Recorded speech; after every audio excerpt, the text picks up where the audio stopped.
the news. Stop the music. It's time for news. Let's head over into the drone newsosphere and see what's going on in the world of drones. Ladies and gentlemen, Jeff Sills. Come here. Jeff? Come here. Jeff? Come here. Jeff Sills? Come here. Come here. Oh, he's Jeff. What are you doing, bud? What? What is he? He's playing like some kind of virtual. Can we get virtual drone news, buddy? Ken? Jeff? Ken? What are you doing, pal? What is that? Hey! Is that a innocuous one or whatever? What is that? What do you got? What's going on? What were you doing? Sorry. It's news time. Alexis sent you underwear. She sent me VR goggles. Oh, that was nice of her. Yes. Wow. All right. So, news, right? Yeah. Let's get into it. All right. So the FAA encourages drone pilots to anonymously submit incidents through its new callback system. Mm-hmm. Apparently, they want us to spy on each other. Sounds fantastic. Yeah. Couldn't go wrong. How's that work? See you, Elsmeckhead. Bye. He's out. So, apparently, they're trying to raise awareness among drone pilots using NASA's callback aviation safety reporting system. Yeah. And this allows drone pilots and others, to anonymously submit anything that they think is safety related as an incident to the FAA. And the database will allow you to view what other people have submitted, and hopefully the readers will learn from the mistakes that they see posted. So, Okay. Little Interesting. Yeah. Can I report to Elsmeckhead drinking on the job? Technically, unless he's flying. If he was flying, Okay. then yes, you could. Yes. So this Don't is drink the drunk. callback system, right? I think I heard Yes. about this. They tried it in North Korea and it's been working for a while. You just tell on your neighbors. Is that how it works? Something like that. Okay, cool. Yeah. All right. All right. So next in the news, NavAid is a calibration drone made by a company called XXXXXXXX. And recently they were used in Russia at one of the airports to improve the landing system. Now, this is a very interesting and I guess a revolutionary new way of using a drone. The ILS system is obviously the system that aircraft use to be able to approach safely the runways, even in inclement weather or when they can't see it. And so they used this drone to go out and test and refine that ILS system to make it as accurate as possible so that when the planes are approaching, that the information for the altitude data from the ground, the distance from the airport and to the runway, et cetera, is all accurate. And where does this happen? Oh, you gonna Ulyanovsk Airport. Where? Ulyanovsk Airport. What country? I believe they've been in Russia. Okay. So I know there was the fall of the Soviet Union. They had some troubles, but if they're building drones out of duct tape, then I don't know. Maybe we need to help them out. Give them a helping hand. All those oligarchs are hoarding all the money over there. Is that Things not you find about my news stories? right? I swear. It's got freaking duct tape on it. This won't fly unless we tape it up. We tape it up. We fly. It'd be good. It go up. Don't worry. Have more vodka. Or I'm sorry, vodka. Yes. Love you, Russia. Okay, back to you. All right. So recently in the news, we had the Australian firm Copter Pack conducted their incredible first flight of an all-electric personal flying device. Oh yeah, you remember this promotional video that blew everyone away? Because we're living in the future. Look at this. Yeah, 69-second clip showing incredible new technology. I Right? mean, it's hard to believe that's actually real. And that would be true because it's not. Oh, It it's has fake. been- Oh So- man. New Atlas, a filmmaker, analyzed the footage and presented evidence in the video about the video showing that it was falsified, that it is a fake video. Yeah, there was a lot of digital editing, and the dude's actually hanging from a wire, right? Yes. Yeah. Yeah. If you go through it line by or frame by frame, you can figure out. You can see where they did the edits to hide the wire. Nah, that's a shame, man. Well, if you try to fool people, what do you think? Yeah, consequences. So what's going to happen? I mean, that was like they were looking for investors, and right? So they lied to everybody. What's going to happen to them now? I would imagine they're not going to get any investors, and whether or not they get investigated for fraud, hint, is up in the air. Yeah, I mean, you could argue that if you make a video and colorize it, like that's lying as well. There's all kinds of different levels of lying. Like you could be like like anywhere from that company digitally editing out a wire to my wife telling me she doesn't have a boyfriend. That's two different levels of lying. digitally removing a cable to show somebody flying when they're not would be considered fraud. Right. So. Yeah. And by the way, Daniel, I'm just kidding with you. Just kidding. Because we're still friends. Okay. Back to you in the newsroom. All right. So next, this will never get old. But apparently in Australia's lockdown near the Gold Coast Hotel is a prison called Donnacona Penitentiary. Or actually, this is in Quebec. I'm sorry. You're on the side of the world. So apparently a couple of guys thought it'd be a fantastic idea, once again, to transport banned substances such as hash, methamphetamines, etc., into the local prison. Yeah. They were summarily found very quickly, and now they get to spend some time in the very same prison. Right. Now, if you were worried that Jeff might actually be talking about Australia, what clues in this picture would give you that it's not Australia? Could it be the snow? Although Greg told me that it does snow in parts of Australia sometimes. Really? It's winter down there right now. So, hello, Australia. All right. Well, unfortunately, the stories that come from these prisons are all over the place. That happens more than you can imagine. Oh yeah, so. and every person that does it thinks they're the first people to think about it. Wait a minute. Oh, yeah. There's a fence. We can't climb the fence. There's too much wire. Ooh, your cousin's got a drone. What if we glue some contraband to it? I'm brilliant. Nobody's ever thought of that before. Or they see these stories in the news and they think, well, we're smarter than they are. We can get away with it when everybody else didn't. Just don't do it. But it gets even funnier than that, because if you sit there and you look at some of the news stories, another flip side of this is there was a woman, and this is from Australia. This is where I got the stories confused. She's in the Gold Coast Hotel. She is in lockdown because of COVID-19. Okay? Yeah. And so she decided that instead of engaging in a drug mule, she was going to have somebody send her a pack of cigarettes because she really needed it. And so she had a drone meet her on the roof to give her a pack of cigarettes. Yeah. Which is a violation of the COVID lockdown rules in Australia. So not only is she in trouble, but also breaking the confinement contact rule.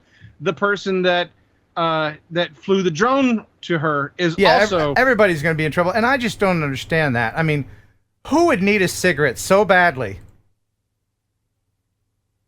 I'll tell you this much. I mean, who smokes so much that they couldn't go an hour without a cigarette? I mean, that's just crazy. That's crazy.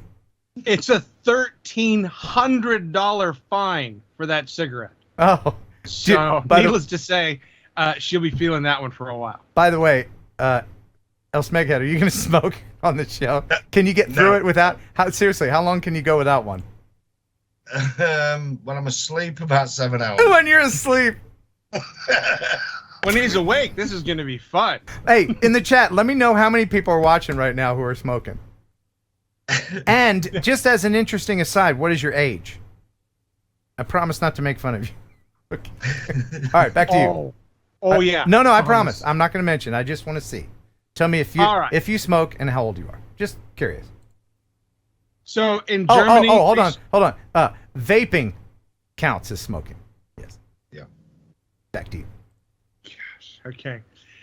In Germany, Oh, flooding. just one more thing. I just wanted to interrupt Jeff just one more time. Okay, back to you. You ready? Anytime. Can I say the word Germany now without you cutting in? Do it! All right. So Germany recently had some very serious floods that have devastated large portions of Germany. Oh, my God. We do have some video footage that was taken from one of the areas. This is a huge sinkhole that was caused by the mudslides that came through this area. It is tragic, the amount of damage that they have endured there. The number of fatalities so far has climbed up to more than 70. Oh, my God. And it's going to take them a long time to clean up and recover from a lot of these floods. But you can't get a real clear image in your head of just how much the impact is without, seeing it from a drone. Yeah, that's a shame. Our hearts go out to them. And of course, we thank all the drone pilots in Germany for sharing that stuff with us. So. Yes. All right. So, hey, this one's for Ken. Oh? Because Ken loves motorcycles. I do. And Ken loves drones. I do. So what would happen if you had, say, a company called Next who wanted to make a flying motorcycle? Oh, there'd be a lot more organ donors. And it looks like this. Startup called Next says it's working on a new eVTOL, electric vertical takeoff and landing vehicle called iFly. Oh, yeah. Next. The Widowmaker, Yep. 5,000. Yeah. A personal transport drone, aka it's a motorcycle. And it will have 8 motors. And Will it? It will fly similar to like the E-Hangs, etc. It'll have the same rough distance. Will it? It does have an autonomous feature to it, so that you don't want to fly it, it'll fly itself. But Will it really? I love these hopeful companies. This is what it'll do if you give us money. It'll do this. It'll do that. It'll predict earthquakes. It'll I'm perk just coffee. curious though, and bring the picture up again. Yeah. I've never seen one of these where the propellers are offset. Yeah, they're on a vertically different as well as across from each other. I mean, Yep. I don't get it. Well, it looks. I mean, you can do anything you want on a computer, can't you? I guess. That will never happen. All right. All right. So in that case, then we will flip over to something that will probably happen. UAVOS demonstrated recently their new cargo drone. And this is a heavy lift cargo drone because they decided they're going to make their cargo drone out of a helicopter. Okay. All right. It's called the UVH 500. This is a cargo drone that is essentially a helicopter that has been converted to fly autonomously, like a drone. That box underneath, is that filled with toddlers for the test? With the amount of weight this thing can carry, yeah, it probably has a lot of toddlers. How much in it. does a toddler weigh in kilograms, Else Meghead? I'm not sure, but I know it's only a few grams if you're a jelly baby. Okay, so you can jam a bunch of toddlers in there for this Yeah, test. yeah. Okay, Well, excellent. because this craft can carry 353 pounds, yes, you could probably put quite a few of them in there if you wanted to. Wow. It's designed primarily for healthcare providers and for parcel suppliers, like the postal services, et cetera, to be able to deliver large packages from location to location. And it has a cruising speed of about 99 miles per hour with an average range of 522 miles. All right. I got to ask you, you said it'll deliver large packages? So I can ride it? Woo! Yeah! There's the comedy that you're paying for. There's where your super chats are going, ladies. Boom! Wow. Your thoughts, Else Meghead. It's not a drone, it's a helicopter. Well, it is a drone if nobody's piloting it, but yeah, I know what you mean. I'm paid for this. I'm getting paid for this. I'm getting paid for this. All right. Yes. Recently, out of Australia, a drone pilot captured something that is a little unique. This is a dramatic, I guess, video between a spear fisherman who ended up having to battle with a shark. Oh, neat. Yeah, Matt Woods was the pilot. He took off from Bondi Beach, and as he was flying out, he happened to notice that there was a spear fisherman out there, and then filmed a 30-minute battle between this very aggressive shark and him. So this isn't all of the video. 30 minutes, this guy was fighting with the shark until help actually came out and was able to assist him. But he's got a spear, right? So he has a spear gun, yes, but it's a single shot. If he misses, yeah. So instead, what they do is they use it to poke and prod the sharks away from them. What kind of shark is that? It looks like a juvenile, whatever it is, and usually younger sharks are more aggressive because they don't know better, you know? Like they'll eat more things than the adult sharks who have bitten into a surfboard and said, you know what, that didn't taste good. He had like a buoy in the water near him. Oh, there and it the is. Shark goes right here. It goes after the buoy, and you can see, I mean, the shark, if it had got a hold of him, was probably going to be a little bit violent. It went to town on that buoy. And you notice the seagulls are like, we don't care who wins, we're going to pick up the pieces. Yeah. They're looking for a snack. Wow, how dramatic! But dude's okay, shark's okay.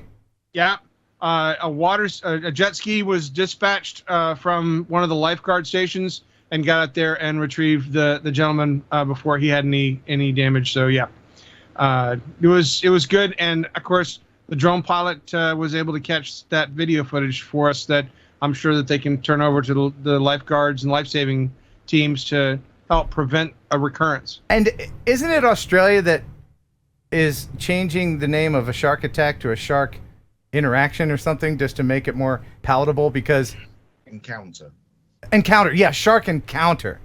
Yeah, that's what it is. Because they're on the rise because people are heading back into the water. A shark encounter. Yeah, mate, we're sorry about your shark encounter when the shark his teeth encountered your leg and it ripped it from your torso. Sorry about that encounter, but I hope our language makes you feel a little bit better.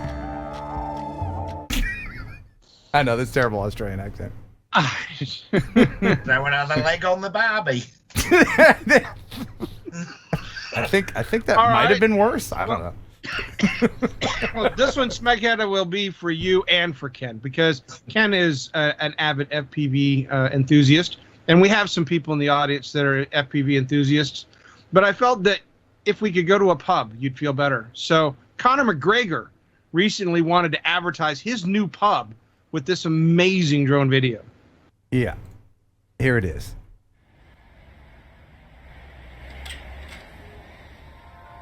Welcome to the Black Forge Inn. And I don't know. I don't know. Are we getting bored of these yet? Or are they still awesome? They're still kind of awesome. I still like them. But depending on how you're doing it. The interesting thing to this is that the other videos was basically like a proof of concept. This is actually Conor McGregor using this technology to advertise the Black Forge Inn. Mm-hmm. And I think that from that perspective, Mercedes, they used theirs as an advertisement, and other manufacturers have used videos of their products, etc. Yeah. I think it's a great way of allowing people to have the ambiance and the feel. Yeah, to get the access. It really is. Yeah. I mean, you know, us drone people, we've seen many of these, but the general public probably hasn't seen half of the ones that we have. So it's still impressive. It's still a great way to get the PR out and really take a tour around rather than a big clunky walking around camera. So yeah. Yeah. And this place is going to be opening soon. Looks like it's going to be a pretty kick-ass place. Yeah, he bought the pub in the fall of 2020, so I can't wait to see it active and have customers in it. It looks like a great pub. But yeah, this dude almost gets his head hit here. Zip! We'll just take your ear off. Yeah, Got a little close on that one. That was cool. very cool. Yeah. All right. I drink that. Dude, what do you? I've seen like. What do you? How many You had a fifth of something, and are you okay? You gonna be all right? I'm fine. Okay. I'm just with it. All right. I mean, it's what time? It's 12:30. You're 1:28 in the morning. 1:28. I'll catch up to you. So you're not. It's You're nightclub time. okay. So you're not the only Brit drinking right now. All day. You're not the only one in Birmingham getting lit at 1:30 in the morning. No, exactly. Okay. All right. Yeah. Go ahead, yeah. All right. So the drone company Precision Hawk is joining forces with the National Rural Electric Cooperative Association to provide upskill training for Part 107 pilots. They want to teach the NRECA drone operators how to inspect electricity transmission and distribution assets safely and efficiently. So this is basically for 107 pilots that want to get the upskill training to be able to do this particular role, which, can be very challenging. I mean, they have 300 different co-ops that use drones with over 2.7 million miles of electrical distribution lines across 48 states. So there is a demand for this. Uh-huh. And getting that training, or that 10-hour, it's a 10-hour program designed to provide hands-on training. And it's actually conducted in the field. So you get out there and you fly it, and they teach you how to do the work. Well, that's neat. We need more of that. I think it's a great thing. So check with Precision Hawk about any information if you are a Part 107 pilot and you want to do that type of work. It's a great opportunity. Absolutely. Okay. So, yes, this is the one that not only did a whole bunch of people share this one with me, but I was really anxious to get to this one because we love drone shows. And we love Chinese drone shows because they tend to go all out. And the last drone show they had, drones were falling out of the sky. Yeah. A second drone show that they did had drones falling into the audience. Oh, free drones for everybody. Fantastic. Yes. Is that like like a foul ball at a baseball game? If you catch it, you get to keep it? I would imagine so. I mean, I can't imagine they had much luck trying to be able to get people to give them the drones back. But during this drone show, which was a very large light show, the descent apparently was uncontrolled and went into the crowd. People just started grabbing the drones. So do you think? Hey, that happened on July 16th. Do you think they'll? Show in China. Do you think they'll get them all back? I tell you what. Look. All right. Let me ask you. If that happened in Birmingham, would they get them all back? Not one. No. If it happened in Taiwan, you probably would get them back, according to Longdon, because apparently, as a people, they're very honest. Oh yeah, they're very honest. In Mesquite, Texas, would they get them back? No. I tell you what. You know what? In Mesquite, Texas, they'd be shot out of the sky before they hit the ground. And they get pieces back. That's what they would get. That's exactly right. Yeah. I'm pretty sure that people would grab them and turn them over to the police department or something. Yeah. So here in Tennessee, you know what happened to them if that happened here? The pawn shops would be filled with drones with no controllers. I can pawn that. Yep, that's what happened. Anyway, back to you. All right. So recently, another lucky drone pilot got some absolutely amazing footage. This is out of Stowe, Ohio. A mom and son were vacationing and they got pulled away from the shore by undertow that pulls them away. Yeah. And this drone pilot was filming at the time that one of the lifeguards saw this occurring. So Travis Shrout jumped into the water and headed out to rescue these. He was sucked out probably 15 feet. So just crazy how fast that current was moving. 18-year-old Travis Shrout was on vacation with his family when he says lifeguarding skills learned at the Akron YMCA kicked in. First, Travis swims over to the mom and gives her his bodyboard. So as soon as I gave that to her, I just started swimming as fast as I could out to the 10-year-old boy. He was going up and down in the water. He had probably gone down about 4 or 5 times. Travis got under the little boy's body and told him to lean back. And when mom joined them with the bodyboard, all three started to float to shore. Wow, that's awesome, man. And who got the footage of this? I'm not sure. I don't think they shared the name with me of the individual that was piloting the drone, but it was amazing that he was there on site to be able to capture the footage from start to finish. Have you ever gotten rescued out of the ocean by a lifeguard? No, I did me. once when I was 11. You know, when you're 11, you're invincible. You know. Yes. I was like, the ocean. Me versus the ocean. Me every time. Well, the ocean started winning, and I was just like, dip-de-doo, I'm 11. It's a wonderful day. I don't care about any of the creatures in here, whatever. Blip, blap, blap. I'll live forever. And then I turn around and, okay, where's the shore? You know, I had been sucked out quite a ways, and they had to get the boat and do all that. Yeah. That was in Ocean City, New Jersey. Yeah, man. And it's embarrassing. You walk out like a man. When you come back in a lifeguard boat, you're like, okay. All right. Good I thing got there's no... swept out to sea on a truck in a tube in Guernsey 20 years ago. Did you? No, it's probably 30 years ago now. I was about 8. Oh. Oh, it's longer than that now. Yeah. You got sucked out and then they rescued? My brother saved my life, yeah. Oh, that's great. What's your brother's name? Simon. Thank you, Simon, for bringing our El Snakehead back. Now, and of course, yeah. now what's the age That's difference? not what he says. What's the age difference between you? Is he an older or younger brother? No, he's older. And he's never letting you forgotten that, right? Correct. Right. So like anytime he needs a favor, he's like, well, I mean, I could have let you just. Your life, boy. That's right. I could have let you drift off to where would you drift off to if you left the Guernsey coast? Where would you? France? The English Channel major shipping lane. Yeah. Okay. Okay. Yeah, that's awesome. All right, so Ken, I'm going to have to ask your assistance here because the next two stories I think count as Bonehead of the Week. Both of them do. So okay. I'm going to say we need Boneheads of the Week. Bonehead of the Week. All right. Who's the All bonehead? right, so a 50-year-old Mount Dura man is accused of shooting down and damaging a drone recently, as you do. But his great idea was to shoot down a Lake County Sheriff's Office drone. Whoopsie. The drone was investigating a burglary at a house nearby, and Mount Dora decided that it would be a great idea to go out and shoot the drone. So he fired 2 shots at it, watching the drone fall to the ground and catch fire.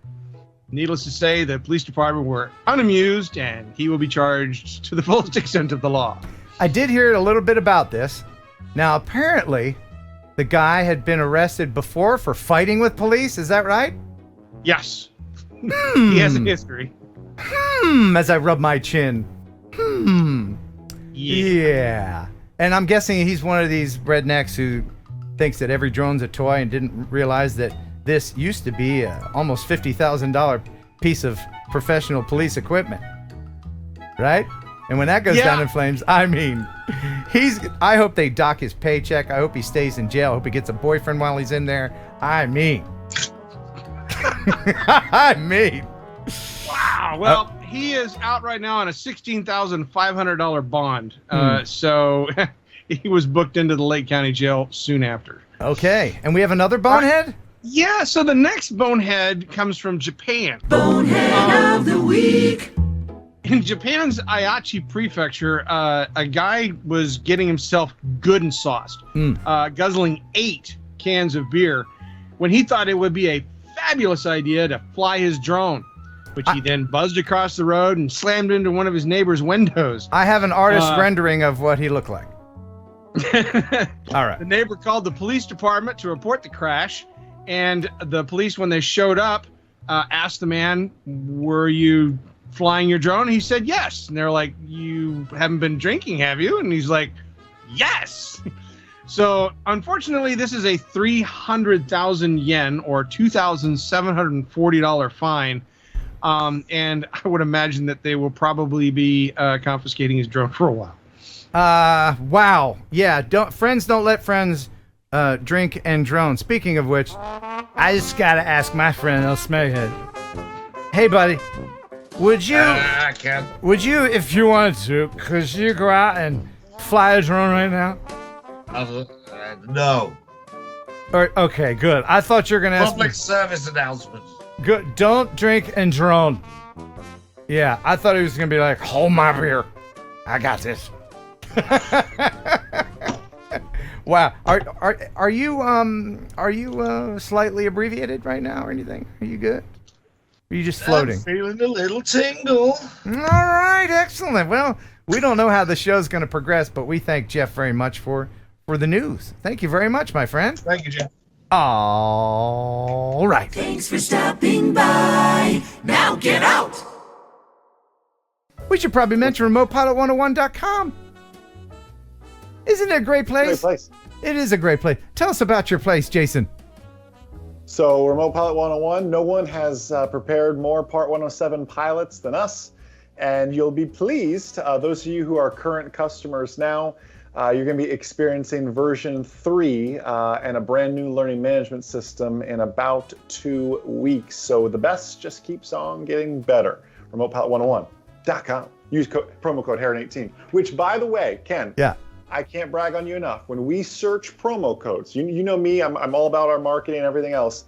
Heron18 is the most used promo code. Your people listen to you, Ken. Yay, thank Seriously. you, people. I appreciate that. And That's you've cool. been very busy updating the lessons too, because There's not a, every video has gotten a facelift. There's 76 videos in there. Every single one has gotten a facelift. The course has gone from 9 hours to almost 12 hours now. There's just so much new content. We're always trying to innovate, push new content. Now with all the recurrent tests changing so much, we're like, wow, we just launched our new course. We need to fix it now. So we're back to that. I was just reviewing some of the stuff our writers sent over earlier for some of the content, and there's some more great stuff coming out here soon as well. and you take actual questions that test takers give you and kind of incorporate those in the quizzes too, right? So they're actual FAA questions. We have a ton of data on that, no doubt. So yeah, and I always share, you know this, Ken, I call them the boot camps at the end, where I share, this is a question you're going to see on your knowledge test. Let's not memorize it. Let's understand the why behind it. But just to prepare them for the knowledge test. You know this though, Ken, I want you to be safe in the real world. My mission isn't just to pass a test. I want you safe when you're out there flying FPV, whatever it is, so you can be a light and be a mentor to everybody else that's out there wondering about what this new drone space is. Even though it's not that new, but to many it is so new. We have to be ambassadors to that. You're a shining star, Jason. A shining star. Awesome.